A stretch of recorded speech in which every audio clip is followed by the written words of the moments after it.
You all may remember that when President Trump was diagnosed with COVID-19 back in the fall, he was treated with a therapeutic antibody made by a company, Regeneron. Pharmaceutical company Eli Lilly makes a similar drug that has been distributed to states across this country through Operation Warp Speed.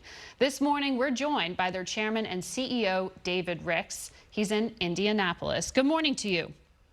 Morning, Margaret. We wanted to talk to you about your treatment with monoclonal antibodies because we learned this week that while taxpayers have purchased about $1 billion of it to treat patients, only a fraction of it is actually being used. And we're in the throes of a crisis. Why isn't this being prescribed more?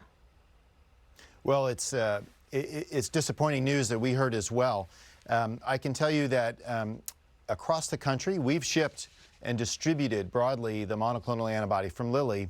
And then in our clinical studies, it reduces the risk of hospitalization by about 70%.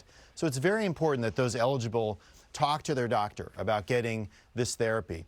What we have seen, though, is differences in how different states and different hospital systems have chosen to act. Some really good cases where it's quite easy when your doctor recommends this to get the infusion. It's an infusion. It takes about 2 hours. And we've seen cases where there's been little or no action. So it's important people know to ask their doctor if they're a candidate for this therapy. And when you say infusion, you mean someone has to go and get hooked up to an IV to treat it? Correct. Yeah. But I want to follow up on something you just said, because it's similar to what the Trump administration has said over the course of this week, which seems to put the onus on the patient to tell their doctor what to prescribe them. That's not usually the doctor-patient relationship. If we accept that's the premise and it's our job to tell the doctor to prescribe us, how soon are they supposed to ask for it? Well, I'm not suggesting it's only the patient's responsibility, so let me come back to that. But the drug is indicated in the first 10 days after a positive PCR test, a confirmation of COVID-19. And within that 10-day period, you could receive the infusion, and it's been shown to reduce symptoms, reduce the viral load, and keep people out of the hospital. But we're also communicating with hospital systems and states. Because this is an emergency use authorization, unlike other approvals for drugs, as a manufacturer, it's not our role to go promote this. Right. So we're working through government channels to do that. And as I said, it's quite variable. There's some great examples, but there's also some areas of the country where it doesn't seem to be available when it actually is. Right, and it's sitting on the shelves, we know, because Operation Warp Speed has said there are about 65,000 doses that go out each week, 5 to 20% of it's actually being used. And this is, these are therapeutics that American taxpayers already bought. Correct.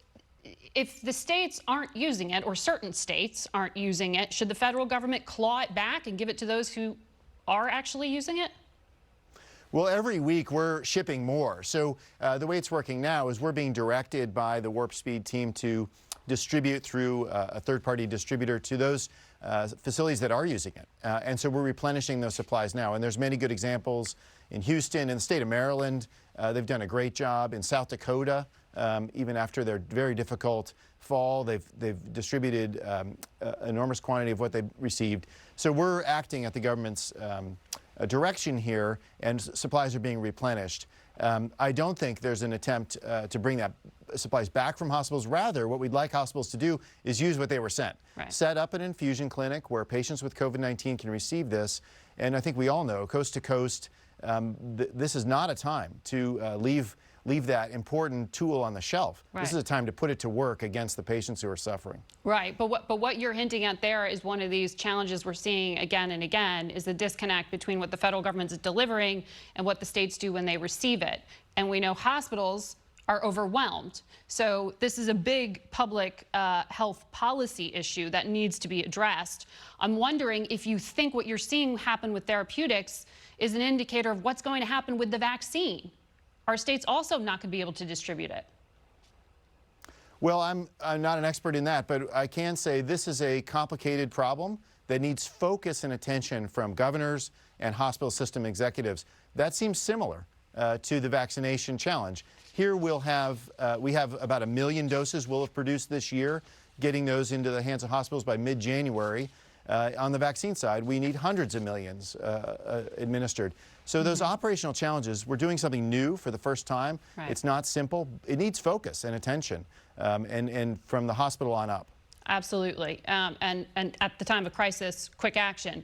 Are you going to require your own workforce to get a vaccination? We've discussed this.